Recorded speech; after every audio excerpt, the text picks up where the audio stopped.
നമ്മുടെ എല്ലാം സഹപ്രവർത്തകയായി ഈ നിയമസഭയിൽ അംഗമായി ഇവിടെ സജീവമായി പ്രവർത്തന രംഗത്ത് നിൽക്കുന്നതിനിടയിൽ അപ്രതീക്ഷിതമായ ഒരു സമയത്ത് നമ്മെ വിട്ടുപിരിഞ്ഞ സഹപ്രവർത്തകയായ ശ്രീമതി കാനത്തിൽ ജമീലയുടെ നിര്യാണത്തിൽ അനുശോചനം രേഖപ്പെടുത്തിക്കൊണ്ട് ബഹുമാനപ്പെട്ട സ്പീക്കറും ബഹുമാനപ്പെട്ട മുഖ്യമന്ത്രിയും വിവിധ കക്ഷി നേതാക്കളും പ്രകടിപ്പിച്ച വികാരങ്ങളോട് പൂർണ്ണമായി ഞാൻ യോജിക്കുകയാണ്.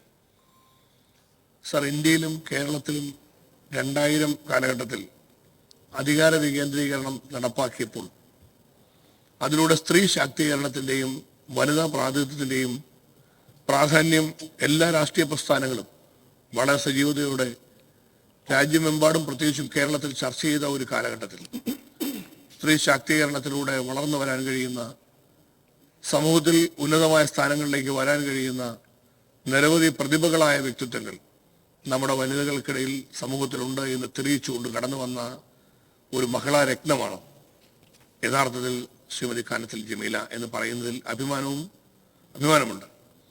കാരണം ഇവിടെ ബഹുമാനപ്പെട്ട എല്ലാ വിവിധ കക്ഷികളെ പ്രതിനിധീകരിച്ചുകൊണ്ട് സംസാരിച്ചപ്പോൾ എല്ലാവരും ചൂണ്ടിക്കാണിച്ച പോലെ പ്രാദേശിക തലങ്ങളിൽ ഒരു പഞ്ചായത്ത് മെമ്പർ മുതൽ നിയമസഭാംഗം വരെയുള്ള സ്ഥാനങ്ങളിലേക്ക് വിവിധ ഘട്ടങ്ങളിലൂടെ കടന്നു വരാൻ വനിതകൾക്കിടയിൽ നിന്ന്, ന്യൂനപക്ഷ സമൂഹത്തിൽ നിന്ന് ഒരു വ്യക്തിക്ക് കഴിയുക എന്ന് പറയുന്നത് നിരന്തരമായ പരിശ്രമത്തിലൂടെയും ജനങ്ങളുടെ ശക്തമായ പിന്തുണയിലൂടെയും മാത്രം നേടിയെടുക്കാൻ കഴിയുന്ന കാര്യമാണ്.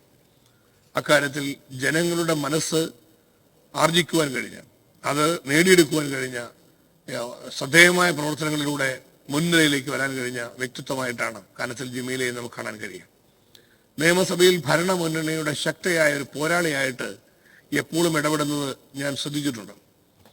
ഏത് ഘട്ടങ്ങളിലും ശക്തമായ ഇടപെടലുകളിലൂടെ ഭരണമുന്നണിക്ക് വേണ്ടി വാദിക്കുവാൻ, ഏതെങ്കിലും ഒരു ഘട്ടത്തിൽ ഇടപെടാൻ മറ്റാരും തയ്യാറാകാതിരിക്കുമ്പോഴും കാനത്തിൽ ജമീല ശക്തമായ വാദമുഖങ്ങൾ ഉയർത്തി അവസരം പ്രസംഗിക്കുവാനോ ചോദ്യം ഉന്നയിക്കുവാനോ പോയിന്റ് ഫോറിനോ ഒന്നും വേണ്ടി കാത്തു നിൽക്കാതെ ഇടപെടലുകൾക്ക്, സംയോജിതമായ ഇടപെടലുകൾക്ക് ചാടി വീഴുന്ന കാനത്തിൽ ജമീലയെ എപ്പോഴും ഞങ്ങൾ അത് അവരോട് തന്നെ ചൂണ്ടിക്കാണിച്ചിട്ടുണ്ട്. ഇവിടെ താഴെ ശ്രീ കെ ബാബു ചൂണ്ടിക്കാണിച്ചതുപോലെ ഇടയ്ക്ക് കിട്ടുന്ന സമയങ്ങളിൽ താഴത്തെ ക്യാൻറ്റീനിൽ ഇവർ വനിതകളെല്ലാം കൂടി ഒന്നിച്ചു വരുമ്പോൾ അവിടെ ഇത്തരം കാര്യങ്ങൾക്ക് ഒരു ചർച്ചയ്ക്ക് ചെറിയ അവസരം കിട്ടുമ്പോൾ കാനത്തിൽ ജമീലയുടെ തീവാറുന്ന പോരാട്ടത്തിന്റെ ശക്തമായ നിലപാടുകളെ കുറിച്ച് എല്ലാവരും രാഷ്ട്രീയത്തിന് അതീതമായി പറയുന്നത് ഒരു നിത്യസംഭവമായിരുന്നു. സർ, ഇങ്ങനെ വളരെ സജീവതയോടെ പ്രവർത്തിക്കുന്നതിനിടയിലാണ് അപ്രതീക്ഷിതമായ രോഗബാധിതയായി മനുഷ്യന്റെ കാര്യം ഇത്രയേ ഉള്ളൂ എന്ന് പറയുന്നത് പോലെ നമുക്ക് അനുഭവപ്പെടുന്ന ഒരു അവസ്ഥയാണ് യഥാർത്ഥത്തിൽ കാണാൻ കഴിഞ്ഞിട്ടുള്ളത്. ശ്രീമതി കാനത്തിൽ ജമീല നിയമസഭാംഗം എന്ന നിലയിലും മറ്റ് ജനപ്രതിനിധി എന്ന നിലയിലും നമ്മുടെ കേരളത്തിന് വേണ്ടിയും സമൂഹത്തിനു വേണ്ടിയും ചെയ്ത വിലപ്പെട്ട സേവനങ്ങളെ ആദരവോടുകൂടി വിലയിരുത്തുന്ന സന്ദർഭമായി ഈ അനുശോചനത്തിന്റെ അവരെ അനുസ്മരിക്കുന്ന ഈ സന്ദർഭം മാറുകയാണ്.